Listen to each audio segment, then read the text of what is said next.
네, 반갑습니다. 자, 오늘도 어제에 이어서 KB금융 추적 한번 들어가 볼 수 있도록 할 겁니다. 자, 어제 전반적인 금융주들뿐만이 아니라 흔히 우리가 얘기하는 저 PBR 관련주들의 조정폭이 상당히 좀 나오고 있었던 부분이죠. 물론 후반에 아랫꼬리를 어느 정도 만들어주면서 마무리가 되긴 했습니다만 분명 음봉의 길이가 짧다라고만 보기는 어려운 부분이라고 말씀을 드렸죠. 하지만 그 구간 자체가 사실 봤을 때 뭐 이평선을 타는 자리이기도 했고요. 뭐 조정봉에서 나오는 거래량이 좀 출회되긴 했지만 실상 단기적으로 KB금융을 봤을 때 요렇게 요 정도 급등이 단발적으로 나와 주었는데 이 중에서 어제 5% 정도 조정받은 포인트 뭐 거래대금이 실렸다라고 하더라도 앞에 쌓아 올린 지지 매물만큼 나오진 못하다 그렇게 말씀드리면서 사실 뭐 크게 신경 쓸 부분은 아니다라고 제가 좀 말씀을 드렸습니다. 뭐 큰 틀에서 본다라고 하더라도 지금 어제 나온 조정 자체는 요 고점을 돌파하기 위해서 나와주는 추세 안착에 따른 조정, 숨고르기로 봐도 좀 무방하다라고 말씀을 드렸던 부분이죠. 사실 지금도 보더라도 기술적 관점에서 보면 추세에 간 뭐 무리가 있을 부분은 아닙니다. 뭐 일단은 잡아줘야 될 구간에서 잡아주는 모습이고 OBV야 거래대금 한번 붙으면 충분히 끌어올려주는 흐름 자체가 최근에 금융주들의 거래대금이 상당히 지수 기여도에 강하게 작용하고 있기 때문에 뭐 요 정도 빠진 OBV를 커버하는 것도 큰 무리는 아니다라고 좀 말씀을 드리고 싶습니다. 물론 지금 5일선과 노란 박스 지우겠습니다. 근데 지금 보면 이 5일선과 그 사이에는 21선 간의 이격이 상당히 큽니다.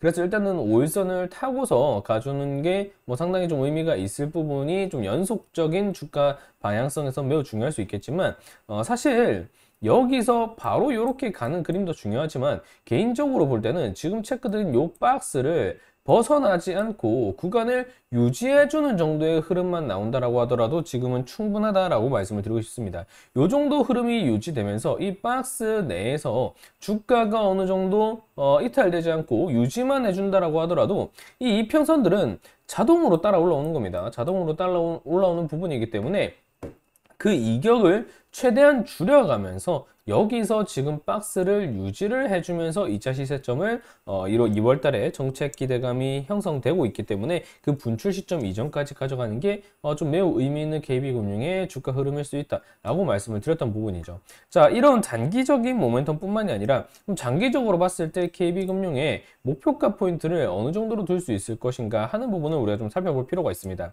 자, 일단은 미국이라든가 선진국 같은 경우에는 기본적으로 PBR 개념이 2점대를 좀 넘어섭니다. 물론 이게 2021년까지의 기준이기도 하고 요 흐름 자체가 2020년 코로나 특수 증시, 그러니까 너도 나도 증시 불장이었을 때 그때 영향이 좀 있기 때문에 허수성이 좀 있다라고 볼 수는 있겠지만 기본적으로 PBR이 2점대를 넘어서는 게 선진국 그리고 신흥국 같은 경우도 2점대를 뭐 초반 정도의 흐름을 잡아주는 경우가 대부분이기 때문에 우리나라 증시의 PBR이 평균 1점대 초반이라는 점을 감안하면 상당히 좀 저평가가 되어 있다고 볼 수 있는 부분이죠. 거기에 이어서 2022년에 또 증시 급락이 대세 하락기로 좀 이어졌던 부분이고 2023년 9월에서 10월 그리고 2024년이 들어서면서 1월에만 코스닥과 코스피 거의 뭐 5%에서 10% 사이에 강한 급락세를 연출해줬기 때문에 전반적인 PBR의 상태는 더 낮아졌을 수가 있다라고 좀 말씀을 드리고 싶습니다. 자, 그러면 PBR이 뭐가 문제냐 그리고 어떻게 개선을 하느냐 이 부분에 대해서 정리를 좀 드리려고 하는데 자, 요거는 이제 메모장을 하나 열어서 말씀드릴 수 있도록 하겠습니다. 자, PBR을 어떻게 계산하느냐, 요거를 해석하는 게 상당히 중요합니다. PBR 어떻게 계산하느냐. 간단합니다. 현재 주가에서 BPS, 주당 순 자산을 나누면 PBR이 된다라고 볼 수가 있는 거죠. 그러니까 이거를 식으로 쓰면 이런 거예요. PBR은 현 주가 나누기 BPS, 주당 순 자산. 이렇게 계산을 하면 되는 거죠. 자, 그러면 한번 KB금융을 예시로 들어보겠습니다. 지금 현재가 기준 63,800원에서 900원 왔다 갔다 하는데 63,800원 잡아봅시다. 현재가에서 나누기, 지금 제가 일부러 여기를 BPS로 설정을 해놨거든요. 클릭하시면 뭐 EPS도 볼 수 있고 PER, PBR 다 볼 수 있는데 지금 계산 편의를 위해서 BPS로 설정을 해두었습니다. 자, 63,800원 나누기 BPS인 12321원을 나누면 0.53 수치가 나오고요. 이 흐름이 PBR로 나온다라는 겁니다. 자, 그래서 KB금융의 현재 PBR은 0.53이라고 볼 수가 있는 거죠. 그런데 이 흐름이 지금 주가 기준에서 봤을 때 0.53이라는 겁니다. 자, 주당 순 자산 BPS 같은 경우에 일단은 기업의 총 자산에서 부채를 뺀 가격이라고 일단 가볍게 개념을 정리하시면 되고요. 혹시나 BPS 모르시는 분들 계실까봐 요 용어 관련해서는 제가 나중에 따로 한번 정리 다 드릴게요. 자, 그러면 최근의 저점 구간, 뭐 일단 장기 이평선 탄 구간부터 봅시다. 자, 종가상으로 보면은 51,400원이죠.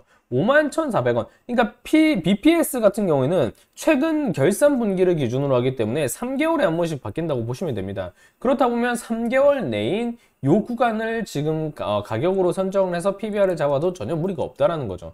자, 그럼 다시 돌아와서 지금 51,400원 나누기 12321을 하는 거예요. 그러면 지금 PBR이 0.53, 0.42에서 지금 20% 정도 주가가 올랐는데도 해봤자 0.1 정도 올랐다라는 겁니다. 자, 그러면 우리나라 금융주들, 은행주들 지금 PBR이 0.53 수준인데 이게 결국에 이 PBR이든 PER이든 퍼든 뭐든 간에 결국에는 산업업종별의 위치를 봐야 됩니다.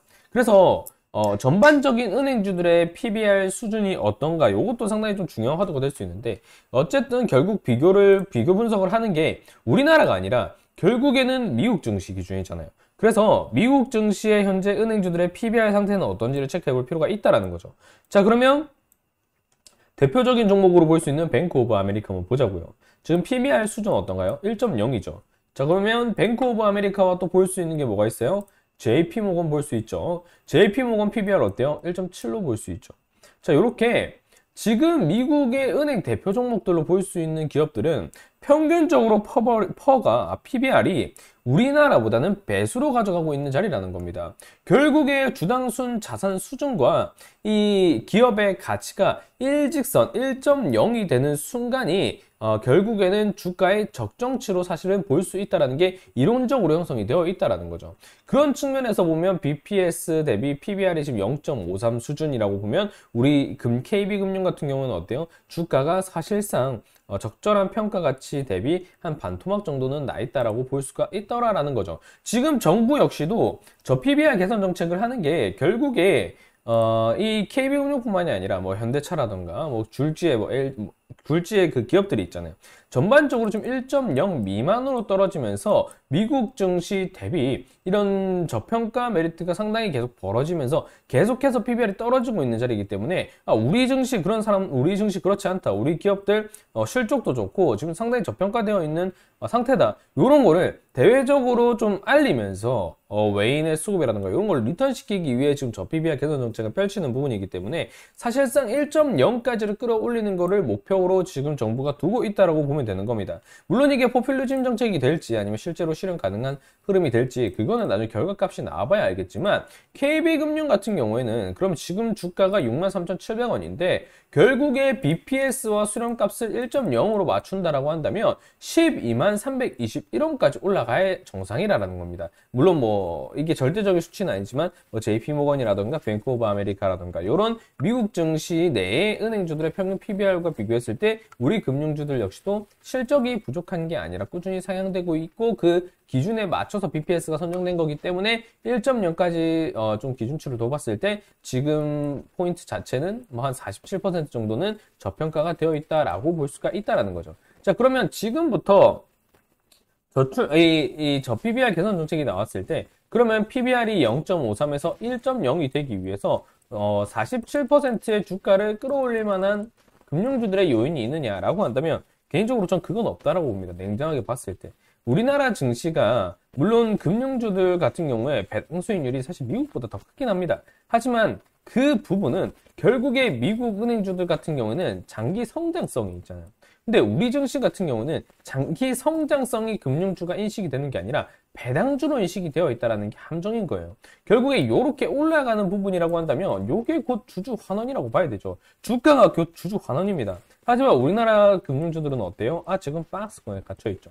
이런 흐름만 보여줄 뿐입니다. 실적은 이렇게 올라가. 실적은 올라가고 있어요. 근데 주가는 이렇게 박스에 가둬져 있다는 겁니다. 요게 뭐가 문제냐면 결국에는 배당으로 주주 환원을 하기 때문에라는 겁니다. 배당이 물론 절대 나쁘다는 건 아니에요. 안정적이죠. 하지만 배당으로 주주 환원성이 상당히 크게 이어지다 보니까 결국에 금융주들은 배당주다라는 인식이 암암리에 자리가 잡혀버렸다는 거죠. 우리나라 종목들 같은 경우는. 그러다 보니까 뭐 분기 배당을 한다라고 해도 그 분기 배당에 맞춘 매수세만 가담이 될 부분이고, 그리고 나면 배당날 끝나면 또 주가 빠지고 오르고 빠지고 오르고 반복되다 보니까 미국의 배당 성장성 은행주와는 다르게 우리나라는 박스권에 갇힌 배당주, 그리고 실적을 담아내지 못하는 배당 금융주라는 인식이 강하게 잡혔다라는 겁니다. 자, 그러면 저 PBR 개선 정책에 따라서 그러면 금융주들이 이런 성장성을 가져가기 위해서는 어떻게 해야 되느냐? 최근에 우리 금융지주가 했던 것처럼, 하나지주가 했던 것처럼 결국 자사주 소각을 하면서 유통주 줄이고요. 금융 실적에 맞춘 우상향 기조를 이어가기 위해서 배당 성장성을 무리하게 높일 필요가 없다라는 겁니다. 그런 흐름이 나온다라고 한다면 이런 정부가 좀 추진할 수 있는 저 PBR 개선 정책에 맞는 흐름이 나올 수 있겠죠. 하지만 이거를 한 번에 바꿀 수 있어요? 못합니다. 그래서 저는 당장에는 은행주가 1.0까지 갈 거라고 보기에는 어려움이 있다라는 거예요. 그럼 어디까지 갈 수 있는데 1.0까지는 어렵다라고 하더라도 못해도 뭐 0.8, 0.7 요 수준 정도까지는 단기적으로 봤을 때 무리가 없다라고 보는 거예요. 그럼 이 근거는 뭔데? 최근에 저 PBR 관련주들의 평균 오름폭이 PBR 오름폭이 0.3에서 0.4 정도 돼요. 그러면 이 종목의 주가가 시작하기 이전에 저희가 계산했을 때 PBR이 한 0.4 수준 정도였죠. 그럼 여기서 못해도 0.3에서 0.4 수준까지는 평균적인 시장 내의 PBR 개선치를 고려했을 때 현실적으로 나올 수 있는 평균치라는 거예요. 그러면 지금 0.53에서 0.7에서 8까지라고 본다라고 하면 못해도 17에서 27%까지의 추가적인 상승 여력은 남아있다라고 볼 수 있는 거죠. 지금 일단은 구간이 고점을 뚫고 나면 열린 구간이기 때문에 그때부터 주가의 탄력성과 시장의 시선을 더 받는다라고 본다면 전 충분히 무리한 수치라고 보진 않습니다. 하지만 1.0까지 BPS의 가치를 온전히 담아내기까지는 우리나라에 이미 자리 잡은 금융주 특성상 아직은 어렵지 않을까. 왜냐하면 배당으로 일단 주주 환원을 계속 늘리고 있는 측면이고 그 흐름이 아직까지는 시장 참여자들에게 암암리에 인식이 되어 있는 부분이기 때문에 그 지점까지는 좀 어렵다라고 보는 게 좀 현실적인 추론이 되겠다. 이렇게 좀 말씀을 드릴 수 있겠습니다. 자, 일단은 뭐 오늘도 시장이 좀 많이 어지럽습니다. 이렇게 시장이 빠지면 빠질수록 결국에 정부 정책 측면에서 저 PBR 개선 정책을 통해서 지수를 끌어올리고자 하는 정부의 좀 방향성은 더욱 명확하다라고 봐야 되는데, 일단은 지금 시점에서 본다라고 하면 뭐 기술주가 먹히는 것도 아니고 성장주가 먹히는 것도 아닙니다. 결국에 정책주들 순환매가 뭐 메가MD도 그렇고 아니면 뭐 저출산 측면도 그렇고 이렇게 받아지는 부분이기 때문에 그 측면에서 장기 성장적 모멘텀까지 굳이 챙기라고 한다면 아직은 이 PBR 관련해서 저 PBR 관련해서 방향성이 살아있다라고 봐야 되기 때문에 아직까지는 이쪽으로 좀 눈을 돌려야 되고 관련해서 KB금융을 반복적으로 좀 추적을 드리고 있다. 이 정도로 정리하시면 되겠습니다. 자, 오늘 영상은 그럼 여기서 마무리하겠습니다. 영상이 도움이 되셨다면 텔레그램 채널 하단 링크를 통해서 제공드리고 있으니까 많은 참여 무료로 진행드리고 있으니까 해주시면 감사하겠고요. 좋아요와 구독까지 부탁드리겠습니다. 저는 그럼 또 다음 영상에서 인사드릴 수 있도록 하겠습니다. 감사합니다.